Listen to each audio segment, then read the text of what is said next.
Olá, sejam muito bem-vindos ao Multi Entrevistas. Aqui neste espaço a gente conversa com lideranças, gestores e empreendedores que fazem a diferença. E hoje vamos conversar com Antônio Costa, diretor de Relações Internacionais da Ubra. Bem-vindo, Antônio. Pessoal que não te conhece, tu é obrigado a dar um resumo da jornada, né? Porque não começou diretor de Relações Internacionais. Como é que foi tua jornada até aqui? Boa tarde, então. Muito obrigado pelo convite. A jornada já passa por alguns anos. Aqui na nossa universidade eu estou há 27 anos. Nossa Senhora, Isso, então a gente vai ter 2 programas. Isso, exatamente.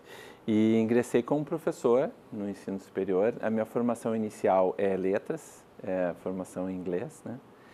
E iniciei como professor nos cursos de graduação.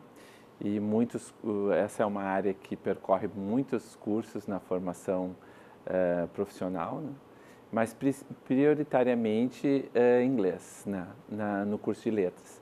Depois me tornei coordenador também do curso e várias outras atividades. Hoje estou na gestão da Diretoria de Relações Internacionais por também ter essa formação de educação internacional, né?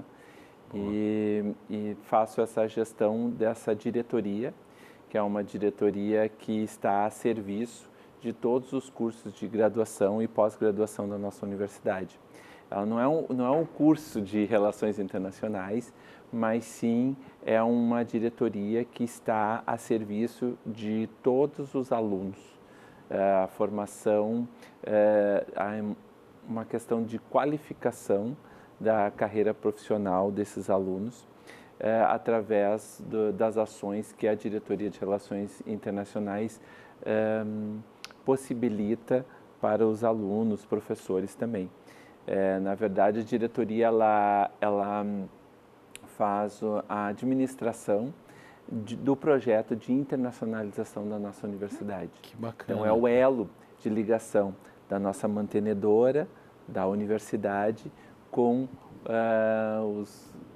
as instituições dos outros países. Pois é, isso eu queria entender melhor, assim, quais são os países que hoje já têm essa parceria e como hoje um aluno, né, falar do inglês é quase que chover numa olhada, né? Hoje tu anda no teu próprio país, ou eu mesmo lá em Itapuã, tá lá Car Wash, tá lá Night Club, tá lá Padaria Bread, toda hora tu tá vendo alguma expressão. No meio empresarial, então, virou quase que networking, tudo. Qualquer coisa, benchmarking, e aí vai. Mas o aluno em si, quando ele está saindo ou durante a graduação, o que ele precisa estar enxergando e olhando para fora, justamente para não ficar na sua aldeia, né? Usar a sua aldeia como uma parte, mas fazer parte de uma instituição maior. Márcio, hoje o grande desafio das universidades e dos cursos de graduação não é formar um profissional específico daquela área, mas é formar um profissional que tenha diferenciais na sua atuação profissional, né? Entendi. E um dos diferenciais é esse olhar, né, globalizado, entender o posicionamento da sua profissão no mercado global. Não basta nós formarmos um engenheiro ou um médico com uma visão local, regional. Claro que isso tem que ser considerado, obviamente, tem que entender as necessidades de onde se vive, de onde está inserido, para estar próximo àquela comunidade, sem sombra de dúvida. Mas isso não é o suficiente. Você tem que buscar e entender protocolos internacionais, buscar ações que são praticadas em outros contextos, né?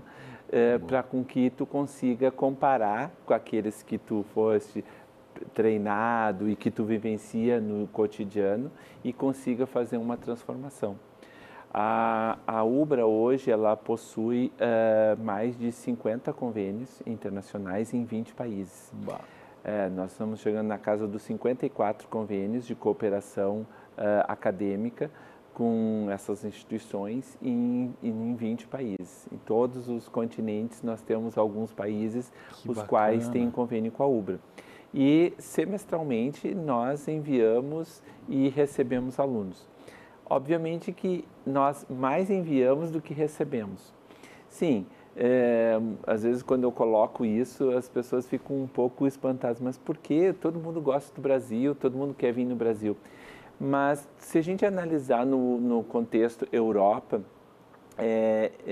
o aluno europeu, basta algumas horinhas, ele muda do seu país de origem para um outro. E no Brasil ele tem que atravessar um oceano, né? Tem um dado que diz que dá para botar 13 Europas dentro da Amazônia. Então, só do estado da Amazônia. Só aí a gente entende o porquê que muitas vezes tem um limitador para um aluno fazer um intercâmbio no Brasil. Óbvio que o Brasil desperta muito interesse pela sua diversidade cultural, pelo seu acolhimento. O Brasil é muito conhecido por acolher muito bem os estrangeiros e tudo. E também pelas suas qualidades também no ensino. Sim, a gente é referência em muitas áreas. A odontologia é uma referência mundial, né? A medicina tem se tornado também uma referência mundial e muitas outras áreas de formação acadêmica são, sim, referência. Mas essa questão ainda do aspecto da distância pesa na hora de decidir para fazer o intercâmbio. Outro ponto é a questão do idioma, porque quando tu te lança a fazer um intercâmbio, uma mobilidade acadêmica, você tem que falar o idioma ao qual as aulas são ministradas. Então, no caso de Portugal, tranquilo, né? Sim. Nós recebemos muitos alunos portugueses. Esse é um dos motivos também, porque sim, o idioma não é uma barreira, né? Mas outras nacionalidades, sim. Ainda a gente tem um certo cuidado. Então, a gente tem trabalhado muito na questão de aumentar o número das disciplinas que são ministradas em inglês, né? Para com que a gente possa aceitar o maior número de alunos estrangeiros aqui no nosso campus, né? A Diretoria de Relações Internacionais é um escritório para todo o Brasil, então a gente trabalha com todas as mantidas. Então, por exemplo, se São 12, né? 11 sim, por exemplo, no semestre passado agora nós recebemos uma aluna do Peru, de Engenharia Ambiental, e ela disse, não, então tu vai lá para Manaus, tu vai estudar Engenharia Ambiental lá na nossa unidade de Manaus. E ela ficou um semestre lá na nossa unidade de Manaus. Claro, encantada, né, com toda a diversidade da Amazônia e tudo. E essa foi uma experiência muito rica para ela. Em espanhol o pessoal se adapta aqui? Então, o espanhol, a barreira, vamos dizer assim, é um pouco mais facilitada para ambos os lados, né? Eu diria que mais para o nosso lado, né? O aluno, o brasileiro, ele acaba se adaptando um pouco mais ao contexto de compreensão do espanhol do que o estrangeiro em relação ao português. Isso por especificidades linguísticas. A língua portuguesa ela tem aspectos muito mais específicos em comparação com o espanhol, né? Acentuação, e que isso pode complicar um pouco mais na performance linguística. Né? Mas, de modo geral, os alunos se adaptam de forma rápida. Essa é uma aluna que foi um exemplo aí, ela, em 2, 3 meses, ela estava completamente adaptada e se comunicando, fazendo amizades, e foi muito interessante. Perfeito. E ele vem para a graduação, ele vem para um curso específico, uma extensão? Qual é o período, em média, que um aluno vem passar? Ou o nosso vai para lá? Então, no nosso programa de mobilidade acadêmica internacional, nós temos 2 modalidades. A modalidade de estudos, que é onde o aluno ele pode estudar de 1 ou 2 semestres do seu curso no exterior, assim como a gente também recebe assim, de 1 ou 2 semestres, 1 semestre ou 1 ano, né? Ele pode permanecer lá na instituição estrangeira, estudando as disciplinas que ele estudaria aqui, né? Então, nós organizamos um plano de estudos com base nas disciplinas que ele tem que estudar, e esse plano ele precisa ser aceito pela universidade anfitriã. A universidade anfitriã diz, ok, então estamos de acordo com que nós temos as disciplinas as disciplinas que podem convergir, né? E, ok, o aluno pode ser matriculado nessas disciplinas. Ele vai para lá, ele sai daqui matriculado, ele cursa, né, as disciplinas lá, e quando ele retornar, ele traz o histórico, né? Sempre esperamos de um bom desempenho, né? E com a aprovação, todos aqueles créditos são aproveitados no curso dele aqui na UBA. E daí ele só dá continuidade ao seu curso. Isso é a modalidade estudos, que nós chamamos. Nós temos a modalidade estágios, que daí já são para os alunos mais da área médica, né? Que é os estágios curriculares. A medicina humana e a medicina veterinária. O aluno, quando ele chega no final do curso, existem alguns estágios curriculares que ele pode fazer no exterior. Não é uma obrigação, não é obrigatório, mas ele tem essa opção, né? Que se chama optativo, que ele pode optar em fazer esse estágio no Brasil ou no exterior. E então aí pode variar de acordo com a instituição anfitriã de 1 a 3 meses. Então ele vai, e os alunos da medicina fazem muito, ficam 1 mês em Portugal, 1 mês na Espanha, 1 mês na Itália, 1 mês nessas universidades. Um roadshow, né? Sim. A gente vai seguir falando sobre esse roadshow e sobre o peso disso num currículo de qualquer pessoa, quanto mais num aluno, né? Após o nosso break. Não saia daí, já voltamos.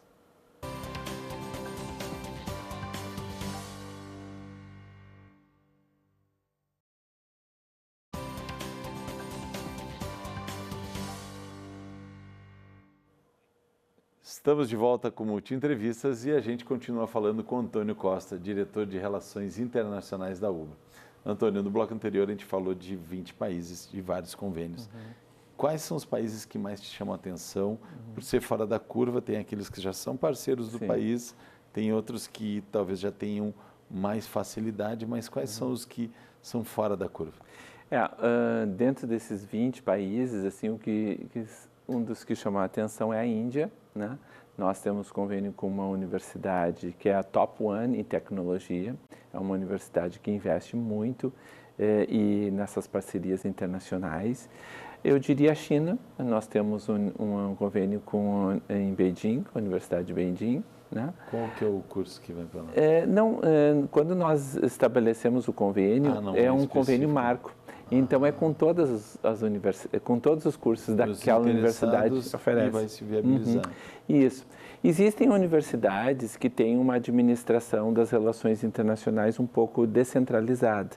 Por exemplo, no caso de Portugal, nós precisamos firmar o convênio com a universidade e com as faculdades. Por exemplo, a Universidade do Porto.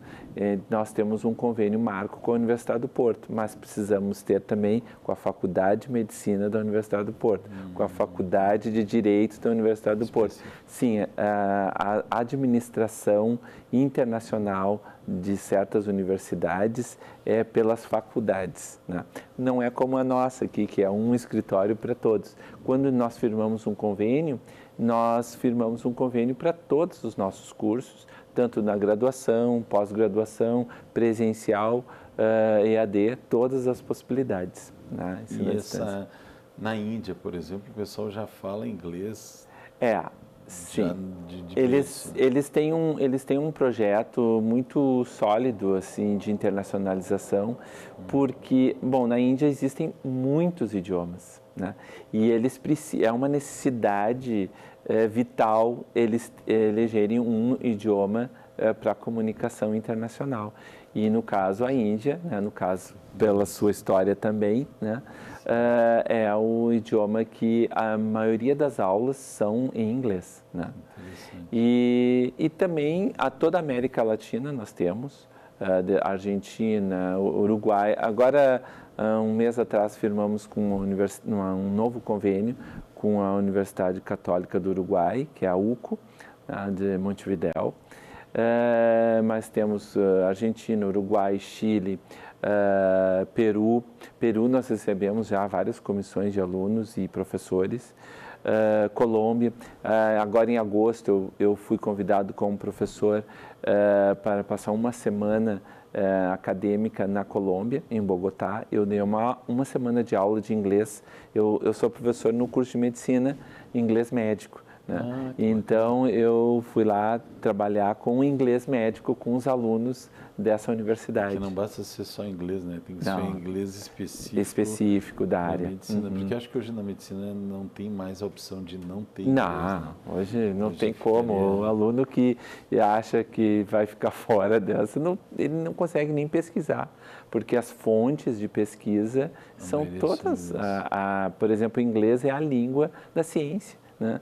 Então, a maioria dos estudos, eu diria mais de 95% dos estudos dos periódicos, dos journals, são em inglês. A publicação é internacional. E eles são exigidos também por publicação internacional. E a inteligência artificial hoje, na questão do idioma, o que avançou, o que não? Eu lembro uma vez, um amigo de faculdade me mostrando um aparelhinho que ele tinha comprado lá, que prometia uma tradução. Era um negócio, vamos dizer assim, tosco, né, iniciante, mas hoje isso já deve ter avançado para alguns aplicativos. Avançou muito.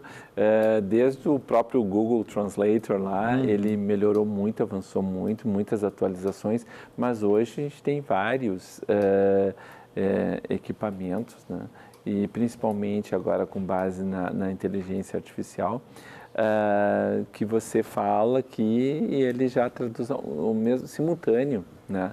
No outro idioma, você fala em português e ele está traduzindo em mandarim para a pessoa que está te escutando. E ela está falando. Diferente. Sim, são ferramentas que te auxiliam, mas eu, como professor de idiomas, eu diria que nada melhor do que a interação em tempo real e ao vivo. Isso facilita muito a interlocução. E do zero para ter o básico, para poder participar de um programa desse, quanto tempo em média uma pessoa dedicando óbvio, algum número de horas possíveis, né?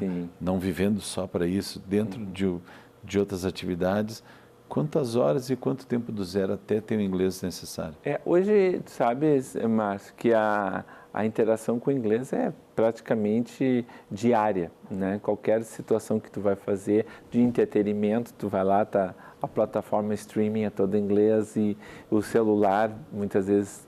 Então, eu vejo assim que pelo contato, a frequência no contato, né? Diminui o tempo de que tu precisas estar à disposição ou sentar para estudar, porque isso também é uma forma de estudar.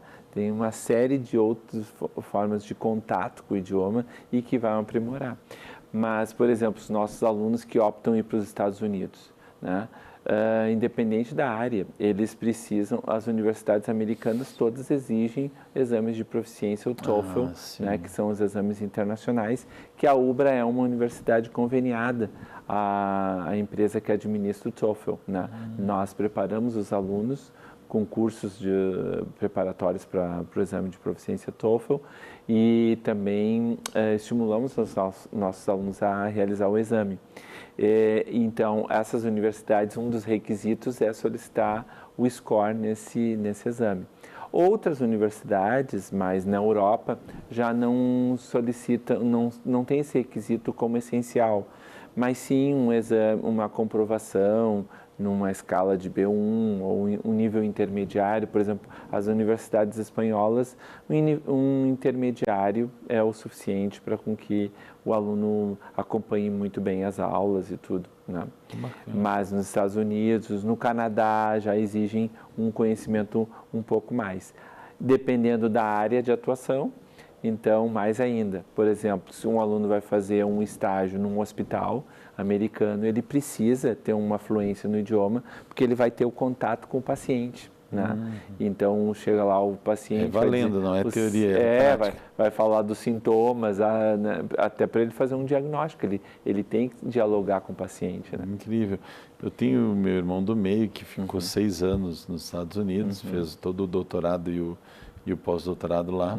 E havia na família um comentário se voltaria, se não voltaria. Não tem como não pensar nisso. Sim. No teu caso, acontece de muita gente acabar ficando no futuro? Sim. Ou ficando aqui? Então, pela minha experiência, eu estou há 5 anos aqui na gestão das relações internacionais como gestor. Antes estava como professor e auxiliava o setor. Eu vejo que a experiência, muitas vezes tem alunos que pensam que essa vai ser o canal para ele ir e ficar, né? Mas dentro da mobilidade acadêmica não tem esse recurso. Ele tem que ir e voltar porque o visto dele é de estudante. Interessante. Né? Então a gente a gente se compromete com a questão do processo de imigração do aluno. A universidade está responsável por esse aluno. Né? Então, mas tem alunos que pensam que esse vai ser o canal. Não é possível fazer uma imigração através de uma mobilidade acadêmica. Ele pode tentar, mas ele vai ficar, depois daquele prazo, ele vai ficar como um imigrante ilegal. Né? Eu vejo muitas vezes que os alunos, eles aproveitam a mobilidade para entender como é que é o contexto e como é que é o dia a dia naquele país. E depois regressar ao Brasil, obter o título, né? E então planejar como vai ser, muitas vezes. Eu já tive alunos, tenho uma aluna, por exemplo, que ela é diretora de uma escola da ONU em Nova York, né? Então, o que acontece? Ela foi uma mobilidade, ela fez isso, entendeu como é que funcionava o sistema americano, voltou, terminou e depois ela investiu e ficou deixou lá. Deixou o rastro bom e a porta fica aberta. E esse networking é muito importante. Muitos alunos fazem durante a graduação o percurso de um mestrado e doutorado lá. Porque vários alunos da educação física, tem alunos fazendo mestrado, da letras, na Irlanda fazendo mestrado em linguística, porque eles foram num período curto e entenderam a sistemática, viram se aquele país realmente agradava, se ele ia se adaptar àquela realidade e depois investir então, não, agora eu vou definitivamente para ficar. E não tem como fugir da pergunta dos países em conflito, Ucrânia, Rússia, Israel, Gaza, etc. Tem algum convênio que esteja sendo prejudicado ou o pessoal está indo mesmo em situações mais difíceis?